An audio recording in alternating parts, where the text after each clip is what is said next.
What's going on, everybody out there? I hope you're having a good Sunday. Hope you have a good Sunday night. Maybe you'll be watching the Oscars. I don't know. If you're interested, I may just check out the beginning to see the jokes Chris Rock does. Anyways, because I like Chris Rock. Great comedian. This is my year in wrestling 2009 part 1 video. I started doing these starting with 1987. It's 2009 now that I'm on. So I've done 22 years. I have covered 22 years of year in wrestling. Going back to 87, now I'm on 2009. So I've done 22 years of videos covering wrestling every single year and what happened in wrestling. So, I continue my year in wrestling series. This is part 1 of 2009. I'm going to start, kick it off talking about the Royal Rumble 2009, which I really enjoyed. The beginning, the promo video in the beginning of the Rumble was done very, very well. Showed Randy Orton slapping Vince McMahon, knocking him on his ass, and Vince was laid on the mat. And Orton punts Vince in the head. His famous punt kick that he had to stop using because it's banned by the WWE, probably because they got a lot of concussion lawsuits of 3 former wrestlers that sued the WWE because they have headaches and head injuries. So that's probably why Randy Orton will never do the punt kick again, because WWE wants to protect their talent from concussions, I guess. They protected Daniel Bryan for a very long time because he was having seizures after his concussion, and he hid it from the WWE. So, Royal Rumble 2009 kicked off with Jimmy Wang Yang taking on and defeating Paul Burchill. I don't know why that match was on the Rumble. That did not deserve to be on the Rumble 2009 pay-per-view, but it was. Maybe it was on a Sunday Night Heat, but I don't think there was any Sunday Night Heat in 2009. Up next, we had ECW champion Jack Swagger defeat Matt Hardy. It was an okay match. Melina defeated Beth Phoenix to win the women's championship. That was a good match. World Heavyweight Champion John Cena defeated JBL for the World Heavyweight Championship. So Cena retained. It was okay. I was neither a fan of Cena or JBL at the time in 2009. Edge defeated Jeff Hardy to win the WWE Championship. Jeff Hardy just won the title at Armageddon, and then he loses it a month later at the Rumble. I didn't get that, but I guess they wanted Edge going into WrestleMania as WWE Champion, even though he would not. Triple H would. Or I think Triple H would become WWE Champion, and he defended against Randy Orton. Royal Rumble match was pretty damn good. It was very entertaining. Randy Orton, Legacy, Cody Rhodes, Ted DiBiase Jr., Legacy came in, helped Randy a lot, helped Randy Orton win the Royal Rumble. Randy Orton wins the 2009 Royal Rumble, and he goes to WrestleMania 25 as the #1 contender for the WWE Championship. Now I'm going to talk about No Way Out. And as I said on my other videos, I'm not going to talk about every single match on every pay-per-view because that would take too long. I'm only talking about the entire cards for WrestleMania, Royal Rumble, SummerSlam, and Survivor Series. With TNA, I'll just talk about Lockdown, the entire card, Slammiversary, and Bound for Glory. So on to the No Way Out main event. It was We had an Elimination Chamber match, which was for the WWE Championship. Triple H won the WWE Championship in a SmackDown Elimination Chamber match. And did we have a second? I don't think there was a second Elimination Chamber. Maybe there was.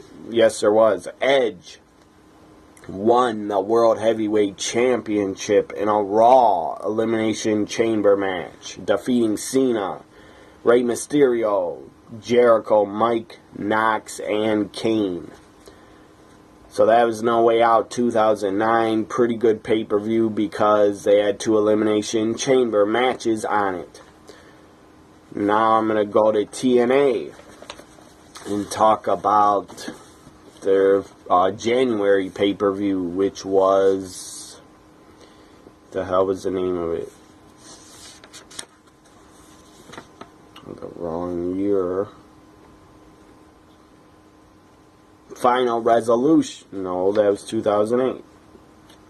Genesis was their 2009 pay-per-view. It was TNA Genesis. The main event was TNA World Champion Sting defeated Rhino. AJ Styles. The main event was AJ Styles, Brother Devon, and Mick Foley defeating Booker T, Scott Steiner, and Kip James. So I guess there were 2 main events. TNA Against All Odds, which was in February 2009. Main event was World Champion Sting, again, defeating Kurt Angle, Brother Ray, and Brother Devon in a fatal 4-way. So Sting retained the world title. On to Destination X, 2009. The main event was... First, we had an Ultimate X match, which was... Suicide defeated Alex Shelley before the Ultimate X. Chris Sabin, Consequences, Creed, and Jay Lethal were in a Ultimate X match. And who the hell won the title? Suicide, I guess. Suicide won the X Division Championship in the Ultimate X at Destination X 2009. Main event was World Champion Sting defeating Kurt Angle again. And then at Lockdown, the main event, well, I'll talk about Lockdown the entire show. Eric Young defeated Danny Bonaducci. I guess that was on the kickoff show, or the pre-show. I hope that wasn't on the Lockdown pay-per-view. Eric Young defeating Danny Bonaducci, former child star. Pay-per-view X Division Champion Suicide defeated Japanese talent, cannot pronounce his name, but Suicide won and retained his title. Jay Lethal, Consequences, Creed, and Sheik Abdul Bashir in a escape match. So Suicide defeated all of them in a escape the cage match.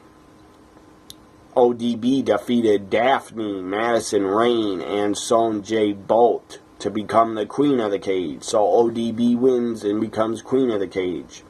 IWGP Junior Tag Team Champions, the Motor City Machine Guns, Alex Shelley, Chris Sabin defeated LAX, Homicide, and Hernandez. And this was, every match was in the 6 sides of steel. Next, we had Motor City Machine Guns defeated LAX and a team called No Limit. They're probably from New Japan. Matt Morgan up next defeated Abyss in a Doomsday Chamber of Blood match. I don't know what the hell that was or what it meant. I just watched a little bit of TNA Lockdown 2009 the other day, but I didn't pay attention to much of it. I just really I saw the Dudleys won the tag titles, and I wanted to watch the main event, Sting and Mick Foley. Rest of the matches I didn't watch because I was basically taping Lockdown from a videotape, a VHS tape, yes. I still have a lot of VHS tapes. Let me just grab them. Still have a lot of VHS tapes. Anyways, I was putting Lockdown on from a VHS onto a DVD disc because I have a DVD burner.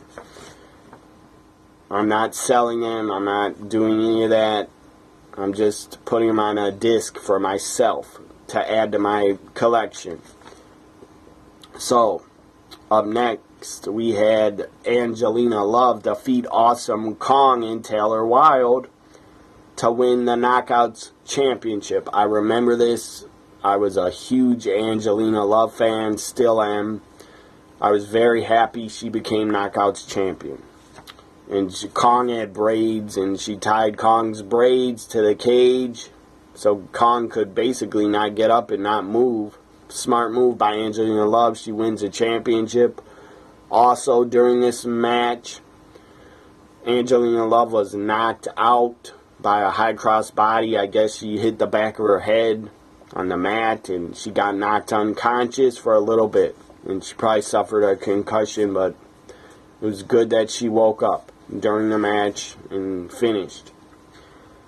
So, up next, IWGP Tag Team Champions, Team 3D, Brother Ray and Brother Devon defeated Beer Money to win the TNA World Tag Team Championships in a Philadelphia street fight. So Team 3D left with the TNA tag titles and the IWGP tag titles.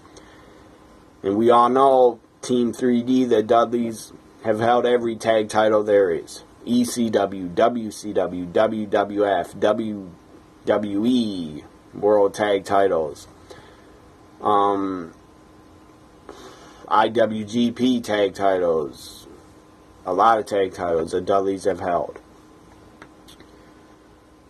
Up next was Lethal Lockdown. The team of Jeff Jarrett, AJ Styles, Samoa Joe, and Christopher Daniels defeated the team of Kurt Angle, Kevin Nash, Scott Steiner, and Booker T in a Lethal Lockdown.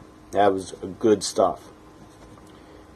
TNA, in 2009, I really enjoyed TNA wrestling. They were doing some good stuff. Main event was Mick Foley defeating Sting in a 6 sides of steel cage match, because obviously you know every match at Lockdown was in the cage. So Mick Foley defeats Sting to win the TNA World title for the first time. Sting and Mick Foley had a feud in 1991. They had 1 or 2 matches in 91 that were pretty good. One of them is on Sting's, I believe, Sting's Into the Light WWE DVD Falls Count Anywhere match in 91 in WCW, or maybe it was Last Man Standing, I don't remember. And then in 92, Mick Foley and Sting headlined Beach Blast, WCW Beach Blast 92. They had a world title match where Sting won. So then we'll go on from 91, 92, go all the way to 2009, and Mick Foley and Sting would meet again. And this time Mick Foley became world champion. So that was Lockdown. And Lockdown happened in April of 2009. Back to WWE now. WrestleMania 25 kicked off with, I think this was on the kickoff show or pre-show. WWE Tag Team Champions Carlito and Primo Colon defeated World Tag Team Champions The Miz and John Morrison to become the WWE Unified Tag Team Champions. That was kind of surprising that WWE gave the Unified Tag titles to Primo and Carlito, but they were brothers and they were a damn good team. Now, for the pay-per-view, WrestleMania 25 kicked off with a Money in the Bank ladder match. we had CM Punk in it. And this is the second year in a row. CM Punk won Money in the Bank. He won it at 2008 WrestleMania 24. And then he wins it again WrestleMania 25. CM Punk defeated Kane, Mark Henry, MVP, Christian, Finley, Benjamin, and Kofi Kingston in a Money in the Bank ladder match. CM Punk wins it for the second year in a row. Up next, this was crap. I hated this match because of the outcome and who won. It was stupid. It was idiotic. I hated it. Up next was the WrestleMania 25 Diva Battle Royal. The winner would become Miss WrestleMania. This was stupid as fuck. To give the win to Carlito. It was stupid as hell. They should have had Beth Phoenix or Melina win it. Or even Mickie James. Not a guy. How is Santino a woman? He's not. He dressed up like a woman in the Battle Royal, and he was supposedly fooling nobody. I guess he fooled some of the divas. And he fooled Michael Cole and the announcers because they were calling Santino a woman, basically. It was stupid as hell. It was stupid booking. It was a stupid, stupid outcome. I don't know why they wanted Santino to win and why they gave him the win. It was dumb as fuck. So, up next was pretty damn entertaining, pretty cool match. Chris Jericho took on three legends from WrestleMania's past. Jimmy Snuka competed, or was at WrestleMania 1. Didn't wrestle, but he was there. Roddy Piper was the main event in WrestleMania 1. And he appeared at 2 and 3 in a lot of them. And Ricky Steamboat appeared on WrestleMania 1. So, Jericho took on Ricky Steamboat, Roddy Piper, and Jimmy Snuka in a 3-on-1 handicap match. Ric Flair accompanied Roddy Piper, Snuka, and Ricky Steamboat to ringside. Also, Mickey Rourke, the famous actor, Mickey Rourke, he did the movie The Wrestler, which was a pretty damn good movie. I thought it was depressing, but The Wrestler was a good movie, in my opinion. Mickey Rourke was in the crowd. It was set up, obviously. He was going to get involved. He jumped over the barricade after the match. I'm going to talk about the match first. Roddy Piper looked pretty good in it. He had a messed up, I think he had a bad ankle or really bad wrist, but he tried his hardest. Roddy Piper really tried and put on a good performance for the short time he was in the ring. At WrestleMania 25, Piper put on a good performance. Jimmy Snuka, he had no business in the ring at all. He didn't put on a good performance. His performance was shit. He could barely move because he was like 65 years old. And now he's in a wheelchair, and Jimmy Snuka he can't move or walk because he's in a wheelchair, and he's a murderer. And he's probably going to get charged with murder whenever his trial starts. Because back in the 80s, he killed his girlfriend and got away with it for all these years. So, Ricky Steamboat, he looked the best in the match. The guy had to be at least 50 years old, or 52 or 53 at the time. Steamboat looked great. He looked energized. He did a dive over the top rope on the Jericho. That was awesome. He did his chop off the top rope. He did a high cross body press off the top. Steamboat looked great. For not being in the ring since 1994, this was 2009, Ricky Steamboat looked very, very good. The guy is a A+ talent. The guy was one of the best of all time in the ring. And looked like Ricky Steamboat did not miss a beat stepping back in the ring in 2009. So that Legends match with Jericho was fun. Jericho got the win, defeating them. And then Mickey Rourke comes in. Jericho tries punching him, tried slapping him, tried punching him. Mickey Rourke then drills Jericho, knocks him out with a right hand. That was pretty cool. Up next was brother versus brother. Matt Hardy defeated Jeff Hardy in an Extreme Rules match. This match was okay. It could have been better, but it was pretty good. And as I said, Matt Hardy won. I wanted Jeff to win. Up next, we had Rey Mysterio. This match was pretty boring. Not as bad as a 25 Diva Battle Royal, but this match is pretty boring to me. Rey Mysterio defeated JBL to win the Intercontinental Championship. Up next, this match by far was the best match on WrestleMania 25. It was legendary. It was epic. It will be remembered from 10 years from now, 20 years from now. This match will be remembered as one of the best WrestleMania matches ever put on. It's right up there with Steamboat Savage, in my opinion. The Undertaker defeated Shawn Michaels, and they tore the house down. The crowd was going insane. The crowd was really into this match, and it was great. Shawn and Undertaker put on a great performance. They're two legendary, all-time great talents, Hall of Famers. Shawn Michaels is a Hall of Famer. Undertaker will be when he decides to retire. It was great. Shawn Michaels kicked out of at least, I think, 2 Tombstone Pollard drivers, and then a third, I don't think he kicked out of. Shawn did a backflip, Taker caught him, and then tombstone him, and I think that was a finish. 1, 2, 3, he was over. Great match, a legendary match. If you got WWE Network, watch WrestleMania Rewind. WrestleMania 25, Undertaker versus Shawn Michaels special on there. It's pretty damn good. Or it's just a good watch to watch that WrestleMania Rewind. Up next, we had John Cena defeating World Heavyweight Champion Edge and The Big Show to win the World Heavyweight Championship in a triple threat match.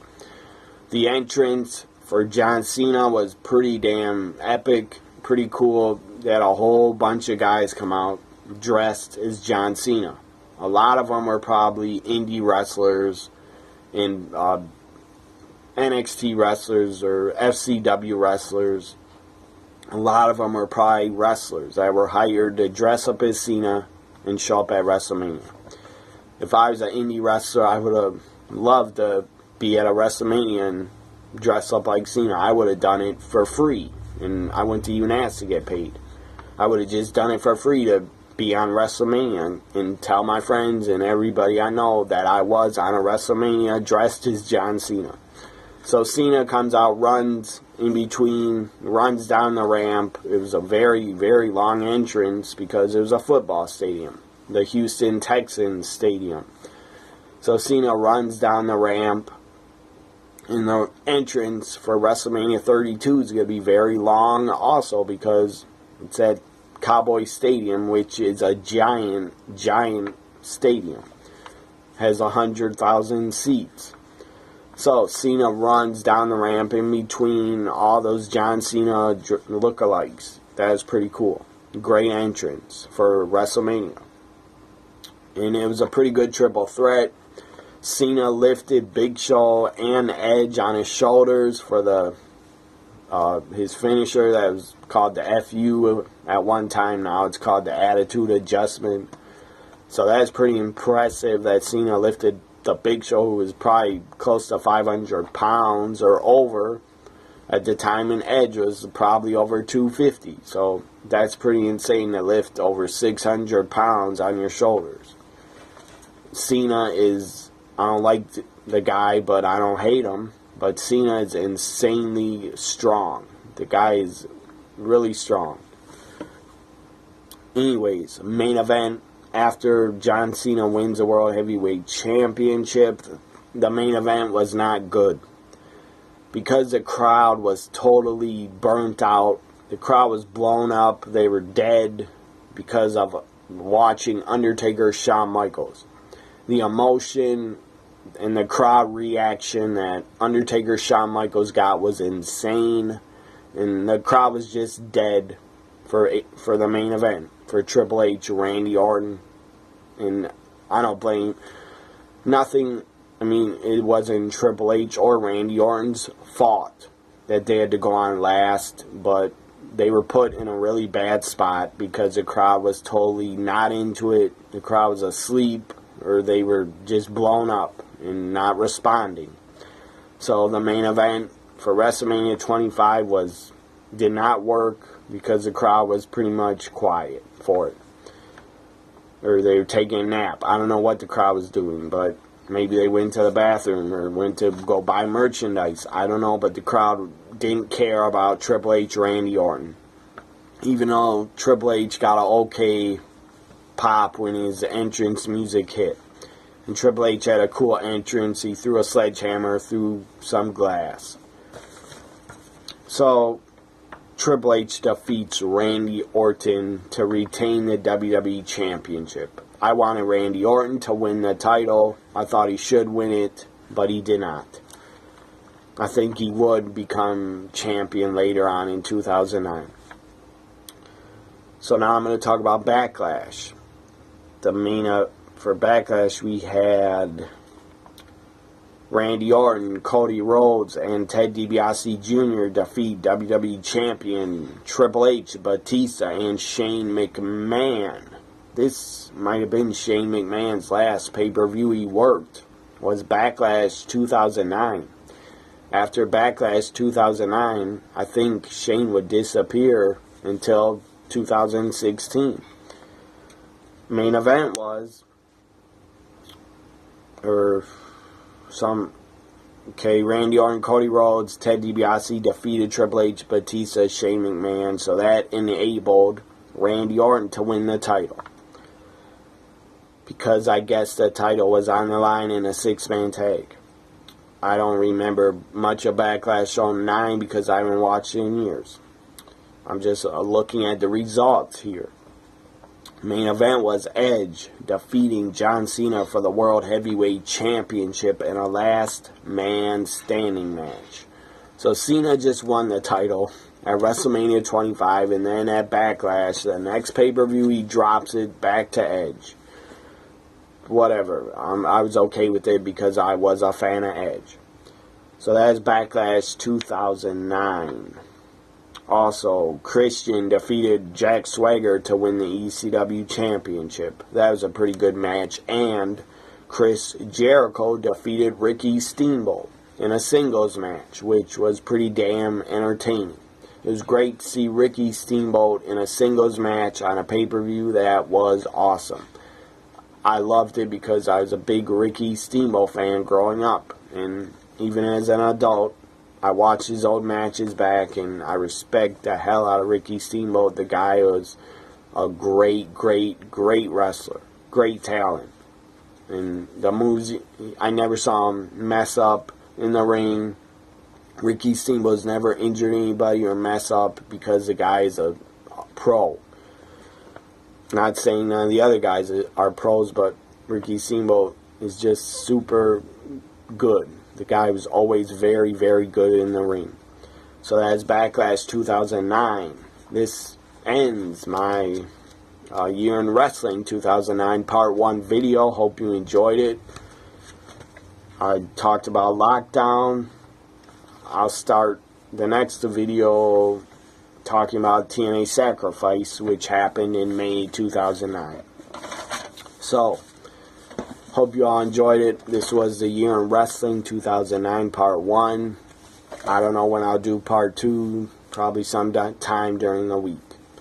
Thanks for watching. Follow me on Twitter at TNA WWE Guy and at NXT WWE Guy. Have a great Sunday night, everybody. Bye for now.